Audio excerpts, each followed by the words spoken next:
నమస్కారం. ఈరోజు రాష్ట్ర వ్యాప్తంగా డిఎస్సి కుంభకోణం పైన రిలే నిరాహార దీక్షలు జరగడం మనం అందరూ చూస్తున్నాం. అందులో భాగంగానే పలమనేరులో కూడా ఈరోజు మన రిలే నిరాహార దీక్షలో పాల్గొంటాం.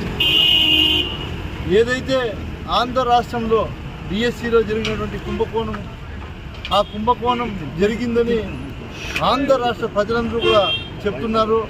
కానీ ఈ ఆంధ్ర రాష్ట్ర ప్రభుత్వం, రాష్ట్ర ముఖ్యమంత్రి వర్యులు చంద్రబాబు నాయుడు గారు మరియు ఆయన కుమారుడు విద్యాశాఖ మంత్రి నిమ్మకు నీరెత్తినట్టుగా ఏది పట్టించుకోకుండా చేసినటువంటి కుంభకోణాన్ని ఈరోజు సిబిఐ దర్యాప్తు జరపాలని మేమందరం కూడా వైఎస్ఆర్ కాంగ్రెస్ పార్టీ నాయకులందరూ కూడా ఈ రాష్ట్ర వ్యాప్తంగా ఏదైతే వైఎస్ఆర్ కాంగ్రెస్ పార్టీ అధ్యక్షుడు జగన్మోహన్ రెడ్డి గారు పిలుపునిచ్చారో అదేవిధంగా రాష్ట్ర వ్యాప్తంగా మా డిమాండ్ ఒకటే, విద్యాశాఖ మంత్రి రాజీనామా చేయాలి. దీని మీద సిబిఐ ఎంక్వైరీ జరగాలి. జరిగిన తర్వాత ఆయన నిజస్వరూపం ఏమని ఆంధ్ర రాష్ట్ర ప్రజలకు తెలుస్తుందని మేము తెలియజేస్తున్నాం. ఎందుకంటే ఇంత చేసి కూడా ఇప్పటికి కూడా ఇన్ని నిరాహార దీక్షలు, ఇంతమంది రోడ్డున పడినా కూడా ప్రభుత్వం ఏది కూడా పట్టించుకోకపోవడం చాలా దుర్మార్గమైనటువంటి పరిస్థితిగా ఈ ఆంధ్ర రాష్ట్ర ప్రజలందరూ కూడా చూస్తున్నారు. మేము ఒకటే తెలియజేస్తున్నాం, ఈరోజు ఈ రాష్ట్రంలో రిలే నిరాహార దీక్షలు చేస్తున్నటువంటి సమయంలో కూడా అధికార పార్టీ ఎమ్మెల్యేలు ఈరోజు మనం విజయవాడ సెంటర్లో చూసాం. ఆ శిబిరాలకు వెళ్ళి సాక్షాత్తు అధికార పార్టీ ఎమ్మెల్యేని వెళ్ళి గూండాయిజంతో అక్కడ ఉన్నటువంటి శిబిరంలో ఉన్నటువంటి వైఎస్ఆర్ కాంగ్రెస్ పార్టీ నాయకులను, మాజీ ఎమ్మెల్యేను దౌర్జన్యంగా కొట్టడానికి పోవడం, ఎక్కడా లేనటువంటి దౌర్భాగ్య స్థితి ఈ ఆంధ్ర రాష్ట్రంలో చూస్తున్నాం. ఆ శిబిరంలో ఉన్నటువంటి వైఎస్ఆర్ కాంగ్రెస్ పార్టీ నాయకుల మీద మూత్ర విసర్జన చేయడం, ఇది ఎక్కడైనా ఇంతవరకు జరిగిందా? ఇదేనా చంద్రబాబు నాయుడు గారు మరియు పవన్ కళ్యాణ్ గారు మీ ప్రభుత్వంలో మీ శాసనసభ్యులకు, మీ మంత్రులకు నేర్పించేటువంటి సంస్కారం ఇదేనా అడుగుతున్నాం మేము. ఈరోజు మేము కూడా ఇక్కడ రిలే నిరాహార దీక్ష చేస్తున్నాం. ఎవరికి ఏ ఆటంకం కల్పించలేదు. మా అంతా మేము కూర్చున్నాం.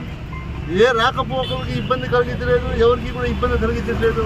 కానీ మీరు ఎందుకు భయపడి శిబిరాల మీద దాడి చేస్తున్నారు ఈ రాష్ట్రంలో అని మేము అందరూ కూడా ప్రశ్నిస్తున్నాం.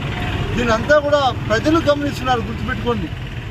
మీరేదో ఈరోజు ప్రభుత్వం అధికారంలో ఉంది అని మీరు ఎంతైతే విరవీగుతున్నారో, మీరు ఏవైతే తప్పులు చేస్తున్నారో దానికి తోడు ఎవరైతే పోలీస్ శాఖలో కూడా కొంతమంది, అందరూ చెప్పలేము, కొంతమంది తొత్తులుగా పనిచేస్తున్నారో మా మాజీ ముఖ్యమంత్రి వర్యులు జగన్మోహన్ రెడ్డి గారు ముందే చెప్పారు.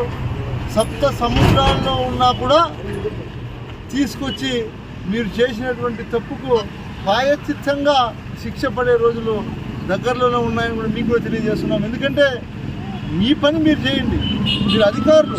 మేము తప్పు చేస్తే మాకు కూడా శిక్ష పడుతుంది. ఎవరు తప్పు చేసినా శిక్ష అందరికీ ఒకటే.